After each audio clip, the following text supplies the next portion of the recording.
Almighty Father in heaven, in the name of your Son, our glorious and victorious Savior, Jesus Christ, we humbly ask for your blessing upon our worship of you on this, your holy and sanctified Sabbath day, so that we may grow more in our knowledge of you, our love for you, and our obedience to you.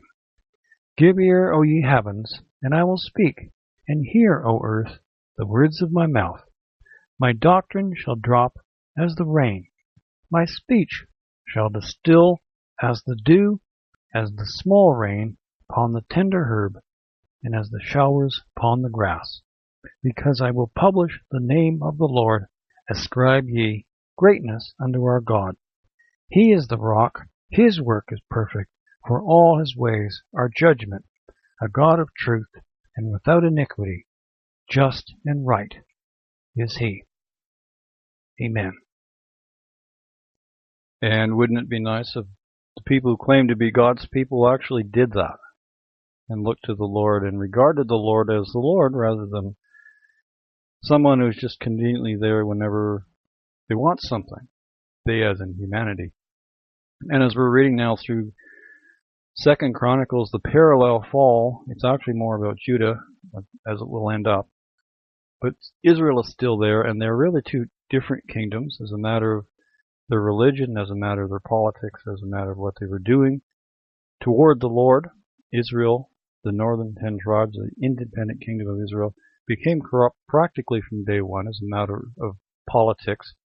The first king of Israel didn't want his people to go down to a foreign country, to Jerusalem, to the temple, which was then the capital of Judah, foreign country.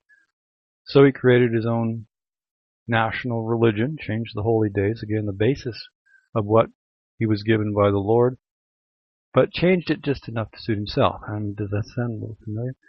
If you look around at the world today, that so many people claiming to be Christian, but who have made their own religion. People want a good Bible about where they are, good definition of the Word of God that suits them. The people of Judah, well, in the south, well, they fell too eventually. They were actually much more strongly in line with the Word of God twice, as a matter of at this particular time, particularly when Jeroboam of the north drove out all the Levites, drove them out. And then there was the temple and all the Levites, so that by virtue of the fact there were so many Levites around may well have helped them as well, hang on perhaps another century before they really got going into their descent. But it was a matter of two different kingdoms.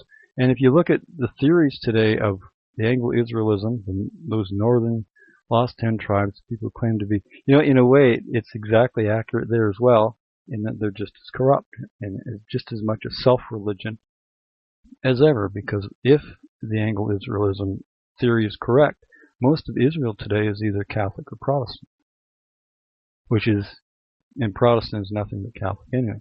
I noticed last week, or this week, just recording this, that the Pope has now begun the matter of indulgences again. He's promising to reduce the time that Catholics spend in purgatory if they will follow him on Twitter. And it sounds like I'm making that up, doesn't it? If somebody told me that, I wouldn't have believed it. But I read it myself. I put it on, actually, the link on our news page. He's actually doing that. And the indulgences, of course, are what were Martin Luther's major protest, the sale of indulgences, making a deal to get yourself or your family out of purgatory or having a better place for whatever. And it was all nonsense. Everybody knew it.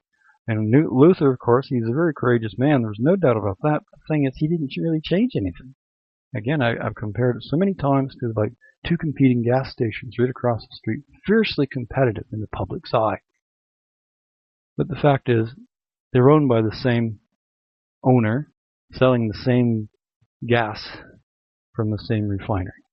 It's exactly the same.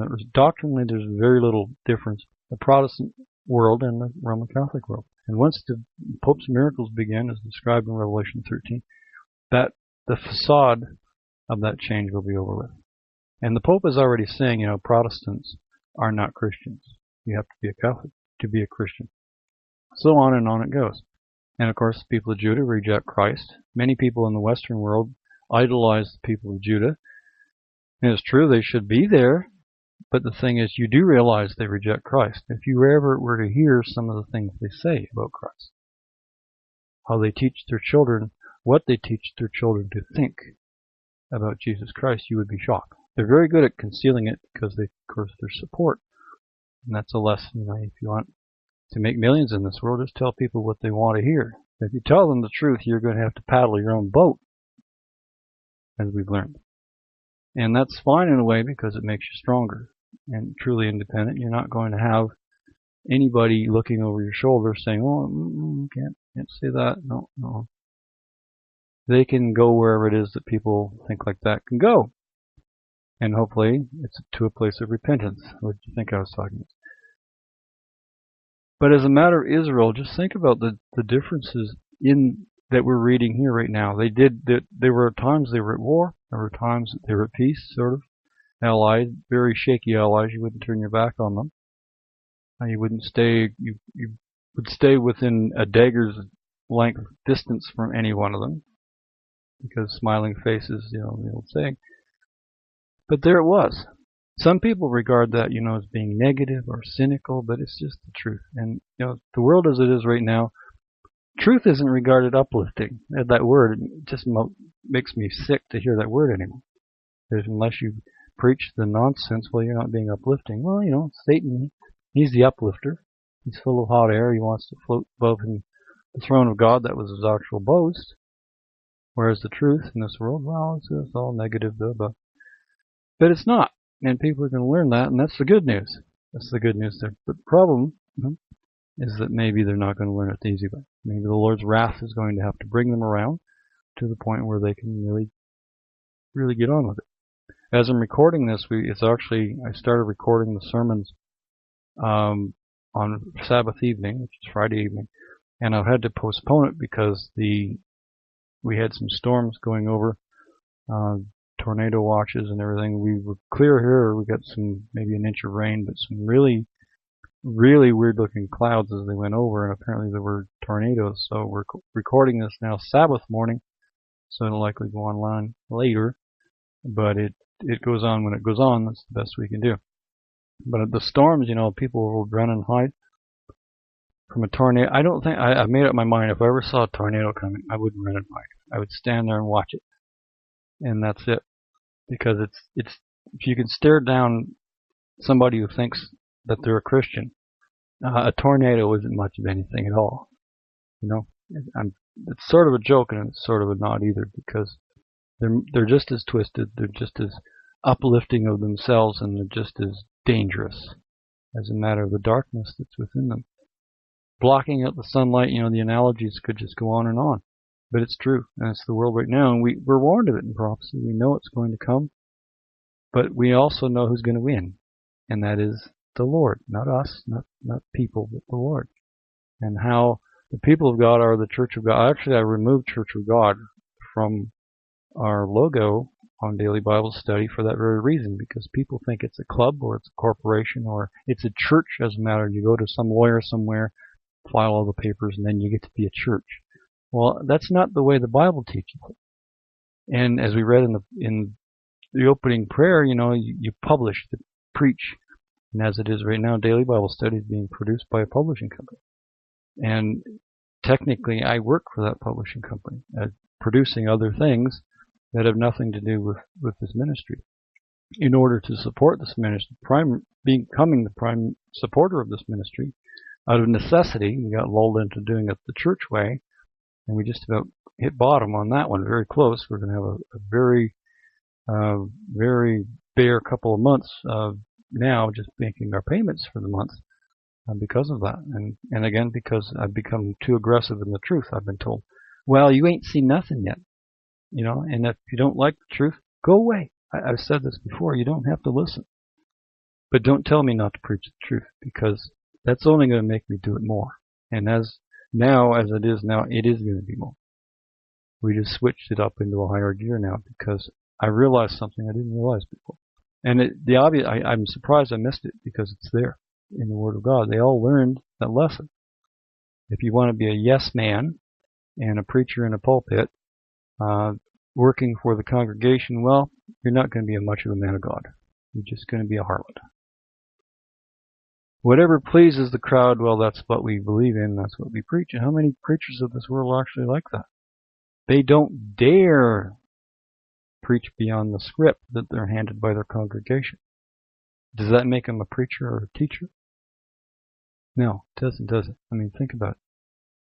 They need some principle and they need some backbone there. And if you don't have it, well, go do something else would be my suggestion, because you're becoming part of the people that are going to become in the crosshairs of cross as in angry, but crosshairs as in the aim of the Lord's wrath, in order to get you to be a man. Get all grown up and be a man. And if you're a woman, well, you can be a woman too. But the rest of it, it's just the way it is. People that have gone away from this ministry, I use the word hell once in a while. That's a biblical word, you know. It really is. So that's the way we are. And we can't help it. We do our best. And those who want to learn the truth, well, we're here to help share the notes that I have made in the studies of doing so. And those who, if you want a social club or some place where some minister is going to take charge of you, well, there's lots of places you can go within the so-called Church of God to do that. But again, this is not it. Church means people. Church of God means people of God. That's what it means. It isn't owned by a man. It isn't created by a man. It simply is what it is as a matter of the people. And people need to realize that. If you realize that, you're not going to be abused by some minister. We hear all the horror stories, the history of the Armstrongism churches, the number of recovery groups. I was shocked, absolutely shocked, when I saw the listing of the recovery groups from that organization, and the splinters and everything. Absolutely shocked. And somebody's going to have to pay for that someday, to answer for that. Because if there's that many people like that, how many walked away because of the way they were treated when it was their time to know the truth? And would it affect their salvation? I don't think any man can destroy your salvation. I think that is something that's left entirely up to each one of us. There are going to be no innocent people in the lake of fire, as in, well, he deceived me, so therefore, why do you burn me? But I don't think that's going to happen. The Lord is a just judge. We're going to be judged, each one of us, for what we have done, what we've said, what we've thought. And the Lord knows for sure, for absolute crystal clear sure, why we do things. He understands our reasoning, our motives, and what we're doing, even when no one's watching or listening. And if you understand that point, you're going to be a good preacher as well, because not only will you have the heart, hopefully first and foremost, that you won't do wrong, but you'll know, moreover, that you're not going to get away with anything. So it should be the first one anyway. It shouldn't matter even if you could get away with it. And eventually it does become that. But the understand, do you think all the abuses that were committed by preachers would have been committed by them if they fully understood that the Lord was watching them and recording it? Do you really think they would have done that? And if they didn't know that, then what really kind of preachers are they then? Are they preachers at all, as a matter of men of God? Are they? Doesn't seem like it. Beginning today, 2 Chronicles chapter 22. Israel and Judah still together. The politics, as we'll read here, sometimes carried over as matter of marriages. They were, after all, still the same people, Israel and Judah. You could sort of compare it to Vietnam. They were for 1,000 years or more a single people, and then the colonial, primarily the French in the 1940s, divided them into North and South. Then they got a civil war on their hands to drive out the colonialism people. And by that time, the competition in the world between communism and capitalism was going full force, the Cold War and all of that. So when the French left the South Vietnam, the U.S. took their place and became mired in what really was a civil war between North and South. It wasn't, to them, a matter of communism versus capitalism, and many people think it was, but to Vietnamese people, I mean, it was their country, but let's not forget that. To them, it was a civil war between North and South. The reason it was so hard to fight the North for those in the South and for the U.S. forces, you couldn't tell them apart. They looked the same. You couldn't tell who the enemy was because it wasn't a matter of Germans against Japanese or something like that in the Second World War. It was a matter of the same family. And again, it was like that. In North and South Korea, same thing. Communism, capitalism. And they're supported for the very same thing, the imperial powers and all that. But as a matter of the people who they were, Israel, I mean, was Israel and Judah, and that's just what they became. So there was the possibility that they could marry and be together, but at the same time, the division, such as you see in North and South Korea today, or Vietnam before it was unified again. You know, many people think the unification of Vietnam was something new to the present day, but it existed 1,000 years prior to the 1940s when they were divided. And it wasn't a division even that they created. The Indochina wars have primarily the French. So, people's idea of history is pretty much their own lifetime. And you're shortchanging yourself in that way as a matter of understanding. And you'll say things that are wrong without realizing that there's a longer view there. In the Western world, in North America, the history is like 300 or 400 years. Whereas, in Europe, there are buildings much older than that, 2 or 3 times older than that. In the Middle East, it's longer than that again, as far as you go back. And this is what we're reading here at the beginning of it.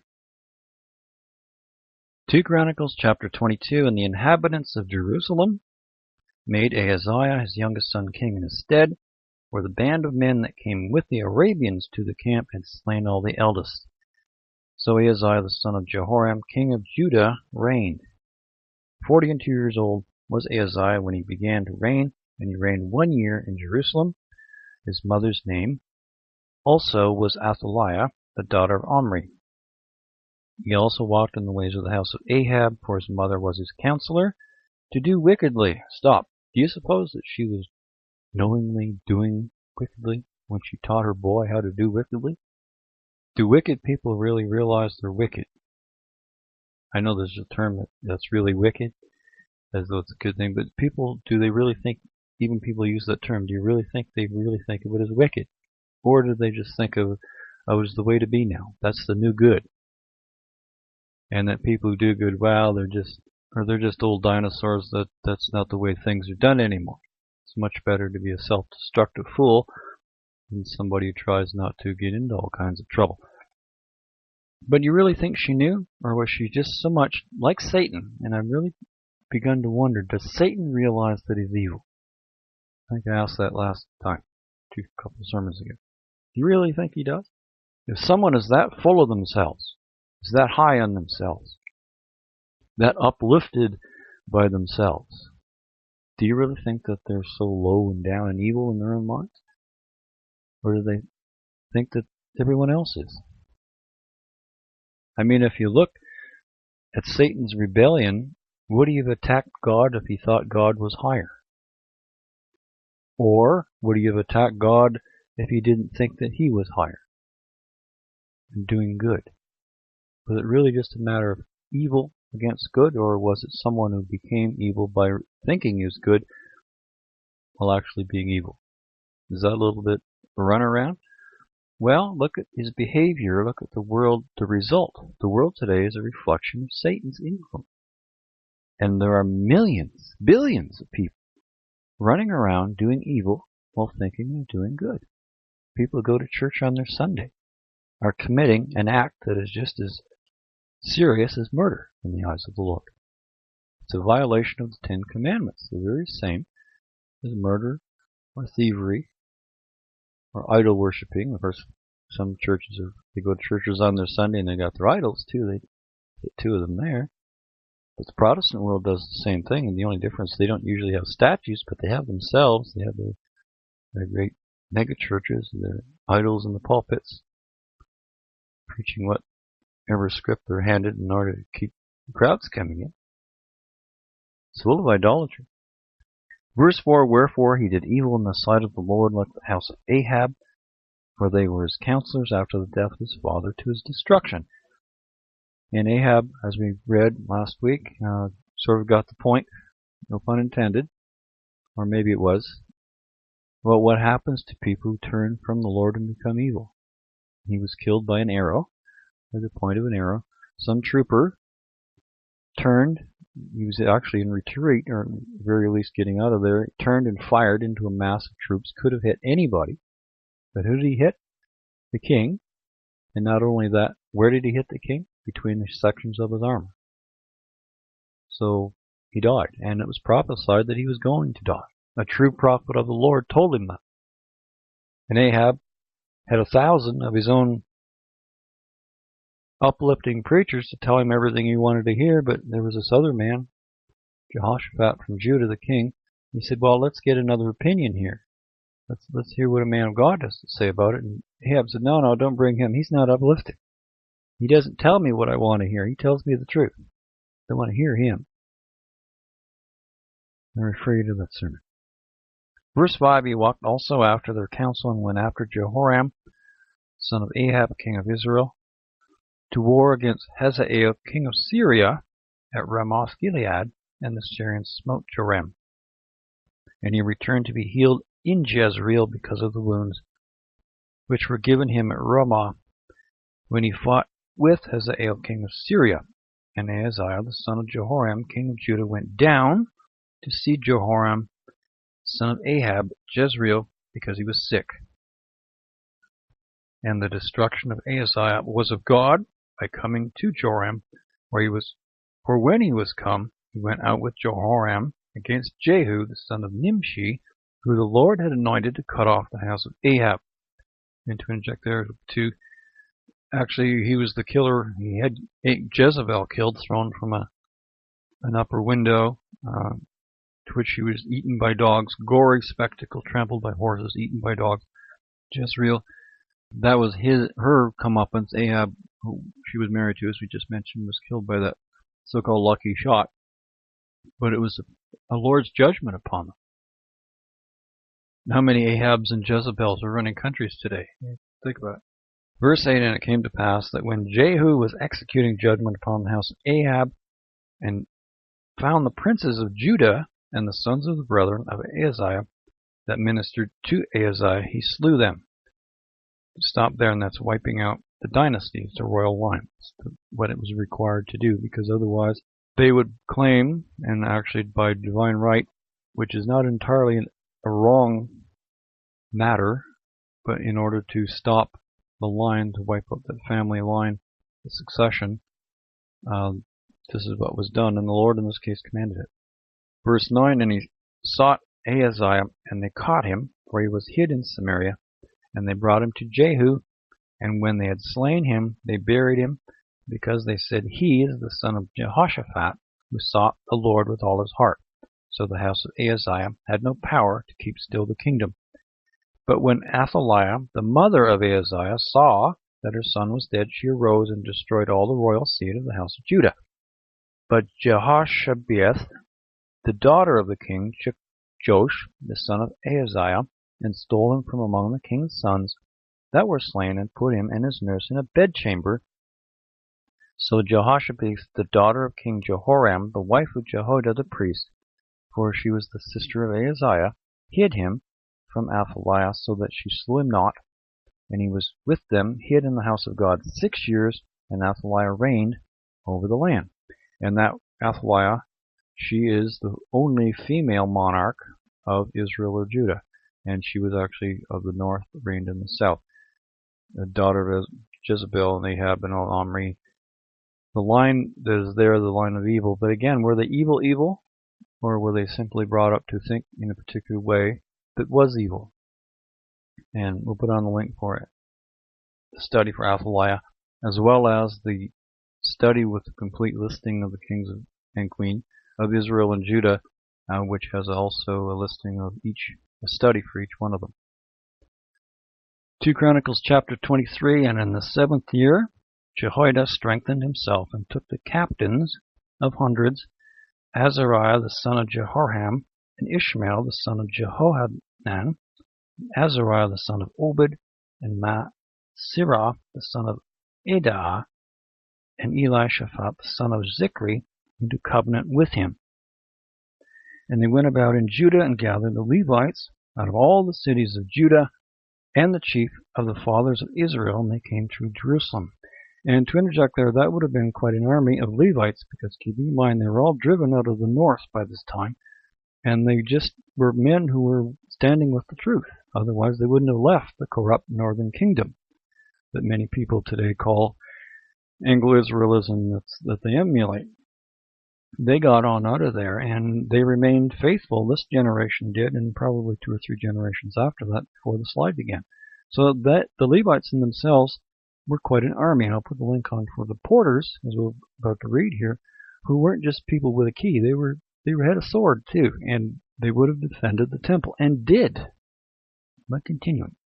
Verse 3, and all the congregation made a covenant with the king in the house of God, and he said unto them, Behold, the king's son shall reign, as the Lord hath said, of the sons of David. This is the thing which ye shall do. A third part of you entering on the Sabbath of the priests and of the Levites shall be porters of the doors. And stop there again. Others, beside the regular porters, were made into porters because they were like the inner guard. They were like an inside of the temple security force, the temple police. Verse 5, and a third part shall be at the king's house, and a third part at the gate of the foundation, and all the people shall be in the courts of the house of the Lord.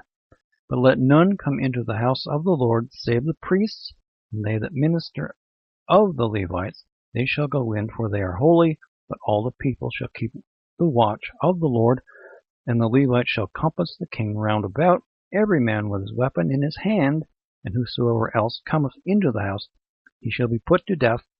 But be ye with the king when he cometh in, and when he goeth out. And again, plain statement, they were Levites with a sword in their hand. They didn't, they had a scroll in one hand, that's true, but they were temple defenders. And again, that's an early responsibility that they had. They didn't just carry everything, and the high priest was the high priest, but the rest of them.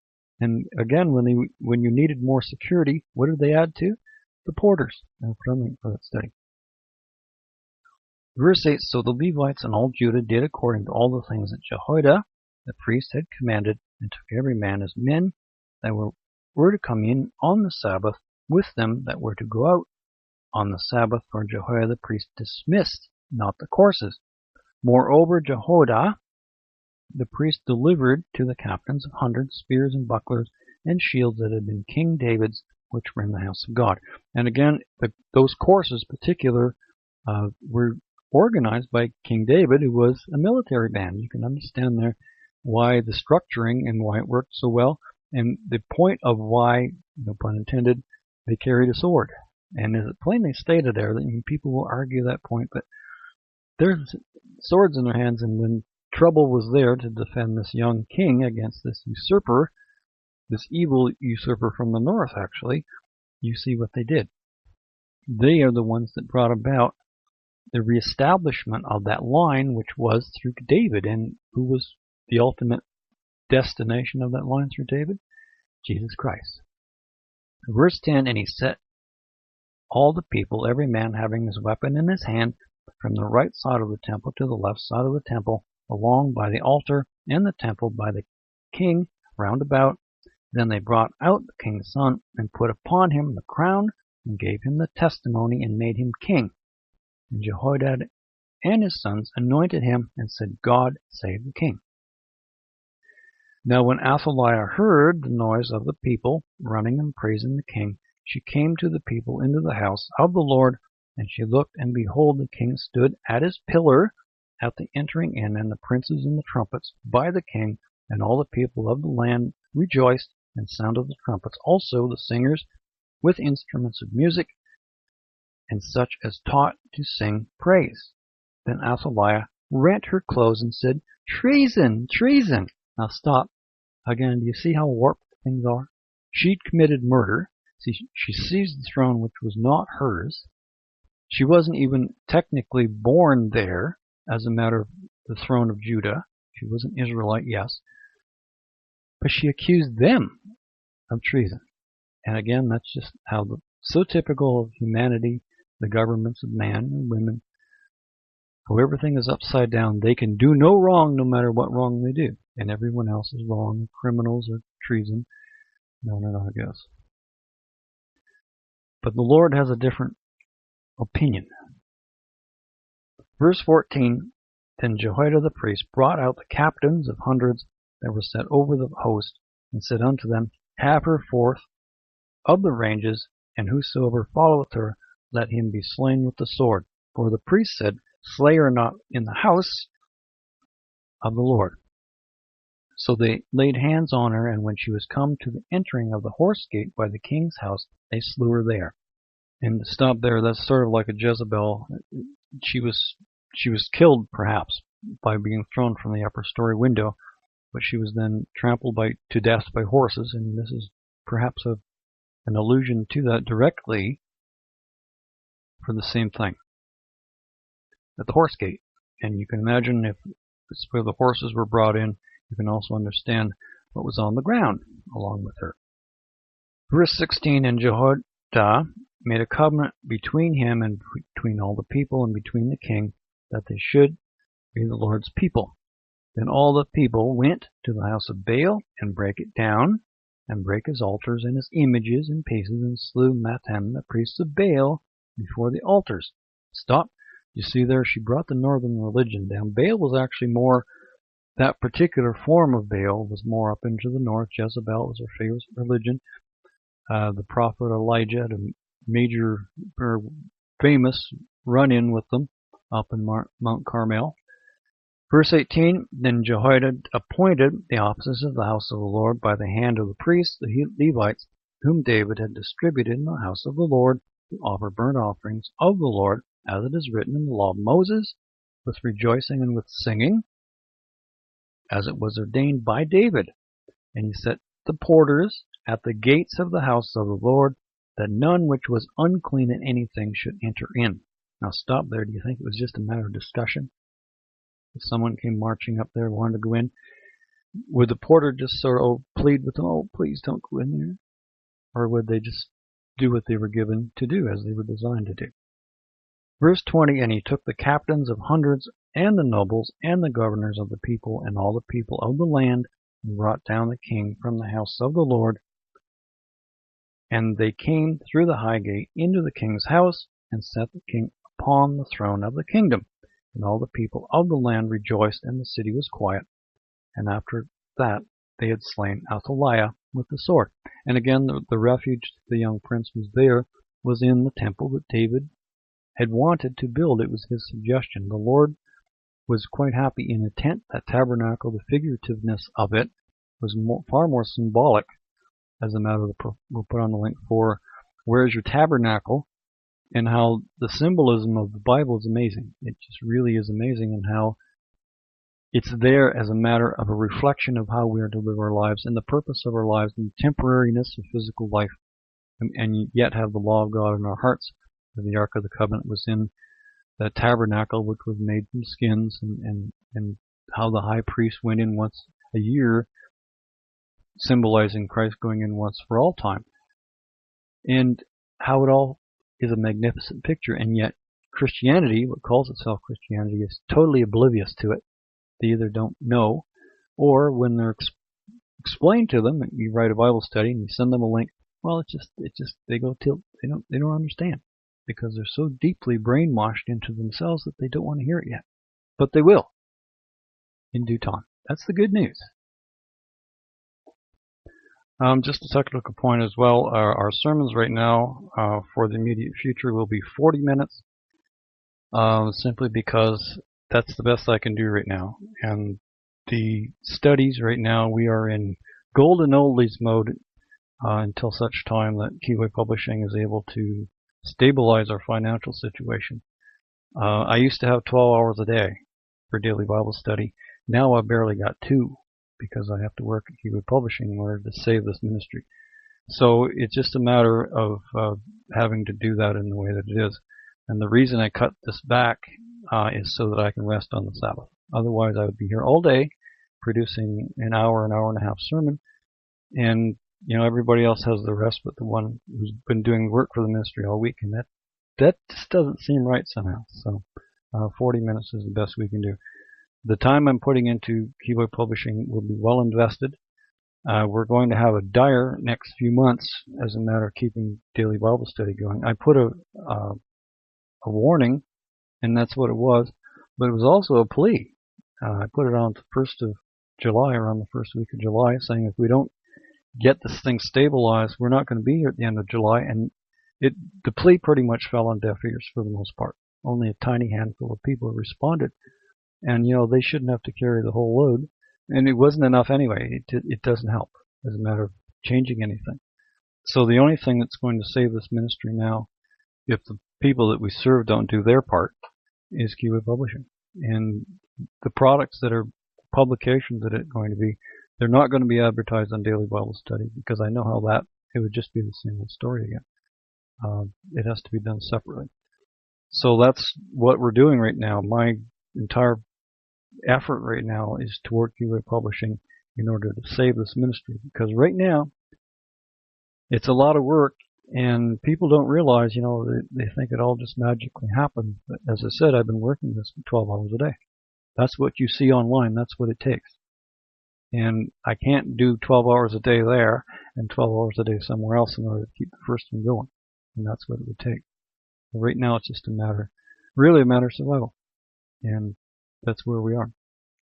So we can keep it afloat until such time that we're able to grow again. But right now, the growth that will come is not going to come from the people who use it. Just guess what I'm saying. It's going to come from a company that is going to be there for us no matter what. Thank you for joining us for services this week. As always, your being with us makes our joy complete. Till next week when we meet again on this, God's holy Sabbath day. May the Lord bless thee and keep thee. May the Lord make his face shine upon thee and be gracious unto thee. May the Lord lift up his countenance upon thee and give thee peace. God bless you all.